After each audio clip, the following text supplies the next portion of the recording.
नमो नमः।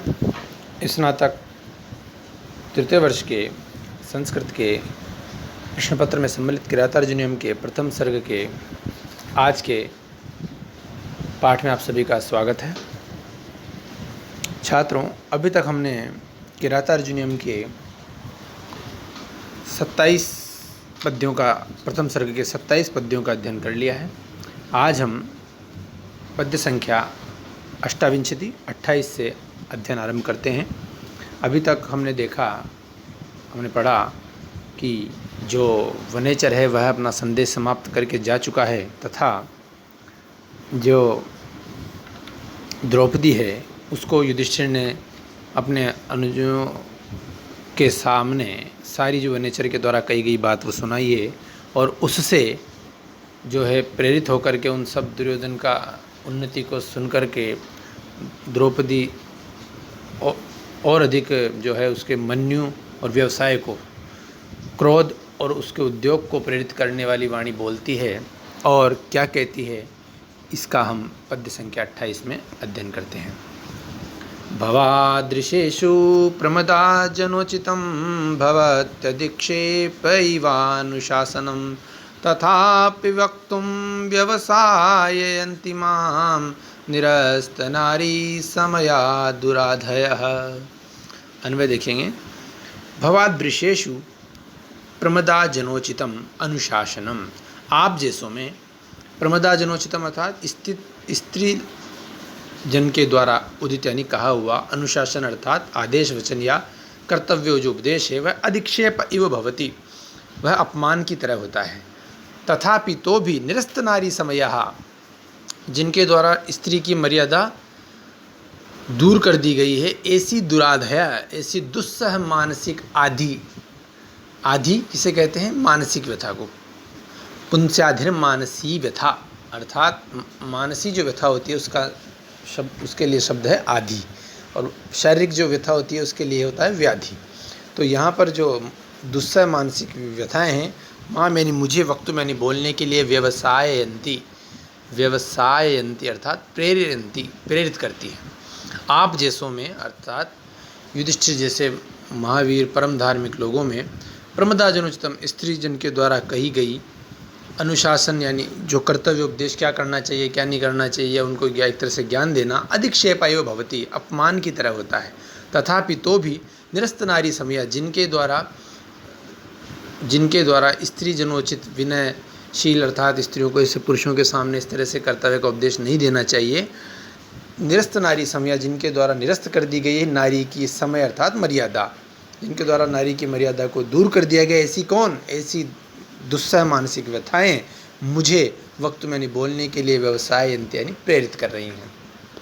तो यहाँ पर हमें प्रमदा जनोचितम ये विशेषण है अनुशासनम का, अनुशासनम विशेष है, अधिक्षेप इव भवति अपमान की तरह होता है, और निरस्त नारी समय विशेषण है दुराधय का, दुराधय विशेष है, व्यवसाययन्ति क्रिया है। आप जैसे अर्थात यहाँ भावार्थ यह होगा, व्याख्या जो है कि आप जैसे परम धार्मिक महावीर लोगों में एक स्त्री आपको अनुशासन दे, एक तरह से बहुत अपमान की बात होती है, परंतु मैं भी एक स्त्री हूँ और स्त्री जनोचित, यद्यपि मेरी जो मर्यादा है कि पुरुष को अपने पति जो कि इस तरह के महावीर हैं, सब तरह से योग्य हैं, उनको इस तरह से मैं कर्तव्य का उपदेश न दूं, वो भली भांति जानती हैं क्या करना चाहिए क्या नहीं करना चाहिए, किंतु उन सब मर्यादाओं को दूर कर देने वाली जो मेरे अपमान से उत्पन्न या मेरे जो सभी तरह के पति का, मेरे स्वयं का इन वनवास, इन सब के दुखों से अपमानों से उत्पन्न जो मानसिक व्यथाएं हैं, मुझे वस्तुतः वह बोलने के लिए प्रेरित कर रही है। मेरे मूल में मुझे प्रेरणा जो है वह अपमान है, वह मानसिक व्यथाएं हैं। इसलिए यहाँ पर द्रौपदी ने एक तरह से अपने जो उसके द्वारा जो बोला जा रहा है अपने पतियों के सामने, उस तरह उसने बोलने के औचित्य को पहले सिद्ध करती है, उसके बाद बोलती है कि वस्तुतः मैं जो बोल रही हूँ वह किस तरह से औचित्य पूर्ण है। तो यहाँ पर वही छंद पूर्व से जो चला रहा है वंशस्थ छंद है। तथा अलंकार की बात देखें तो अलंकार यहाँ पर जो है उपमा अलंकार है, अधिक्षेप की तरह होता है ना। आगे श्लोक संख्या 29 देखेंगे। अखंडमाखंडलतुल्यधाम भी चिरं धृता भूपतिभिः स्ववंशजैः त्वयात्महस्तेन महीं मदच्युता मतंगजेन सृगैवापवर्जिता। अन्वय देखेंगे इसमें, फिर आगे और क्या कहती है वह। आखंडल तुल्य धाम भी, आखंडल अर्थात इंद्र के तुल्य जिनका धाम है, ऐसे इंद्र के सदृश जिनका तेज है, ऐसे स्ववंशजई अपने वंशजों अपने पूर्वज भूपति यानी राजाओं के द्वारा चिरम यानी चिरकाल तक खंड रहित अखंड रूप से धारण की गई जो मही है, भूमि है, अर्थात निरंतर इस पर आपके ही पूर्वजों का राज्य रहा है, कभी दूसरों का नहीं रहा है। इंद्र के सदृश जिनका तेज है, अपने वंश के उत्पन्न, ये दोनों विशेषण है भूपति भी का। ऐसे तृतीय व्यक्ति बहुवचन, ऐसे भूपतियों के द्वारा चिरकाल तक अखंड रूप से धारण की गई, दोनों क्रिया विशेषण है। चिरम अखंडम, धारण की गई मही, धृता किसका विशेषण है, मही का। ऐसी जो मही है, मदच्युता मतंगेन स्रगेव, मद चोने वाले, मतंगज अर्थात हाथी के द्वारा, स्रगेव जैसे एक मद चोने वाले मधुमस्त मत वाले हाथी के द्वारा अपने सिर पर पड़ी हुई माला, खुशबूदार अच्छे फूलों की माला जो होती है वह एक तरह से दूर फेंक दी जाती है, वैसे ही त्वया तुम्हारे द्वारा आत्महस्तेन खुद अपने हस्त से, जैसे वह सूंड से उठा के फेंक देता है, उसी तरह तुमने अपने हाथ से ही उसको दूर कर दिया है। त्वया आत्महस्त, तो यहाँ पर युधिष्ठिर की तुलना जो है मत वाले हाथी के साथ की गई है, जिसे यह भान नहीं है कि वस्तुतः माला मेरी शोभा के लिए है, मेरी संपत्ति है, और वह स्वयं उसे फेंक देता है। वैसे आपने स्वयं अपनी राज्य लक्ष्मी जो मई थी उसको आप, जो कि आपके पूर्वजों के द्वारा चिरकाल से उपभोग की जा रही थी, और पूर्वज भी कैसे इंद्र के सदृश तेज वाले, उन सब के द्वारा जो सेवित उपभोग की हुई जो मई थी, वह आपने एक मत वाले हाथी के द्वारा माला की तरह अपने आप से दूर कर दिए। तो यहाँ उपमालंकार है, वंशस्थ छंद है। आखंडल तुल्य धाम विश्व वंशजी, ये विशेषण है भूपति भी का, और मई का विशेषण है धृता। मदच्युता मतंगजेन का विशेषण है। स्रक का तात्पर्य माला। त्वचा यहाँ पर जो है टंकण का दोष है, त्वया होना, त्वया है। तो तुम्हारे आत्महस्ति यानी खुद ने ही अपवर्तिता यानी दूर कर दी है। तो यहाँ पर जो है एक तरह से सीधा सीधा द्रौपदी सबसे पहले युधिष्ठिर के ऊपर आरोप लगाती है, उसमें एक अपराध तय करती है, उसके ऊपर उसके बोध कराती है कि वस्तुतः है राजन, आपने जो आपके स्वयं का जो राज्य था वह स्वयं आपने ही दूर कर दिया है अपने आप से, द्यूत क्रीड़ा में हार के। जिस तरह से कि एक मतवाला हाथी जिसको ज्ञान नहीं होता है, वह अपने खुद के सिर पर रखी हुई जो माला होती है, जो उसकी शोभा के लिए होती है, उसकी संपत्ति होती है, उसको स्वयं ही दूर कर देता है। तो यहाँ पर भी उपमालंकार है, वंशस्थ छंद है। आगे देखेंगे श्लोक संख्या 30, परीक्षा की दृष्टि से अत्यंत महत्वपूर्ण है। पूर्व का श्लोक भी 29 भी 2005-2009 में आया हुआ है, अतः इसे भी ध्यान से आप अध्ययन करें। तथा पद्य संख्या 30 भी अत्यंत महत्वपूर्ण है परीक्षा की दृष्टि से। व्रजन्ति ते मूढ़धियः पराभवं भवन्ति मायाविषुयेन मायिनः प्रविश्य हि घ्नन्ति शठास्तथा विधान् संवृतांगान् निशिता इवेशवाः। अन्वय देखें। मूढ़धिया ते पराभवं व्रजन्ति, ये मायाविषु मायाविनः मायिनः न भवन्ति।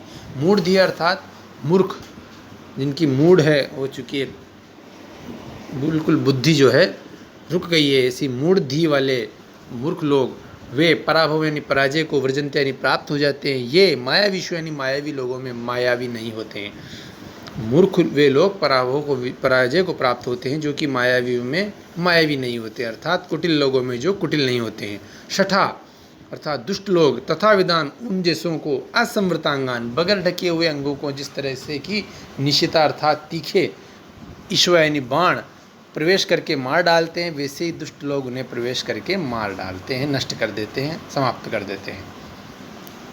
वस्तुतः यहाँ पर पुनः भारवी ने अपना अर्थ गौरव का परिचय दिया है और व्यवहारिक लोकशास्त्र लोक दर्शन हमें कराया है कि, और यह यहाँ पर द्रौपदी अपने स्वामी पति युधिष्ठिर को कहती है कि आप वस्तुतः उन जो दुष्ट लोग थे, कुटिल लोग थे, उनके साथ आपने ऋजु व्यवहार किया, इस कारण आप पराजित हो रहे हो, आप वन में घूम रहे हो।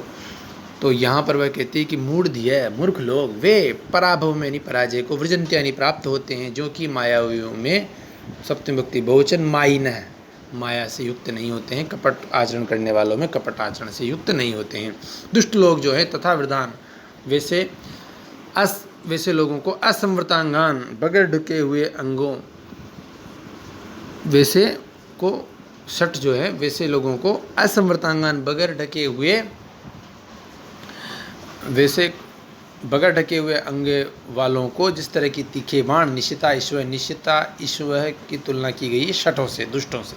तो दुष्ट वैसे लोगों को, वैसे सीधे लोगों को, बगैर ढके हुए अंगों वालों को जिस तरह तीखे बाण प्रवेश करके मार डालते हैं, वैसे ही वह दुष्ट लोग वैसे रिजु लोगों को, सीधे लोगों को प्रवेश करके उनका नुकसान करके, हानि करके उनको समाप्त कर देते हैं। तो यहाँ पर जो है उपमा अलंकार स्पष्ट है, वंशस्थ छंद है, और भारवी ने जो बताया है वस्तुतः जो परंपरागत एक सूक्ति चलती है, शटे शाठ्यम समाचरेत आर्जवम ही नहीं कुटलेशु नहीं नीति, अर्थात सीधे लोगों में आर्जवम ही कुटलेशु न नीति, अर्थात सीधापन जो है कुटिल लोगों में नीति नहीं होता है, और शठे शाठ्यम अर्थात दुष्ट के साथ दुष्टता का ही आचरण करना चाहिए। तो जो दुष्ट के साथ दुष्टता का आचरण नहीं करता है वस्तुतः वह पराजय को प्राप्त होता है, क्योंकि दुष्ट लोग जो है ऐसे सीधे लोगों को जिस तरह से तीखे बाण बगैर कोई कवच धारण करने वाले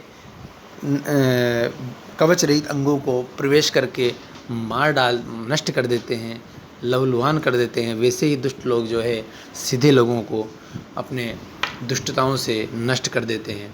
तो यहाँ पर भारवी ने एक तरह से लोक दर्शन को दिखाया है और ये स्पष्ट किया है कि वस्तुतः कुटिल लोगों के साथ कुटिलता का ही आचरण किया जाना चाहिए। उपमा अलंकार स्पष्ट है। अब आज आपके पद्य 30 तक का पाठ समाप्त हुआ है। आप इन व्याख्याओं का अभ्यास करें। धन्यवाद। जय तु भारतम, जय तु संस्कृतम।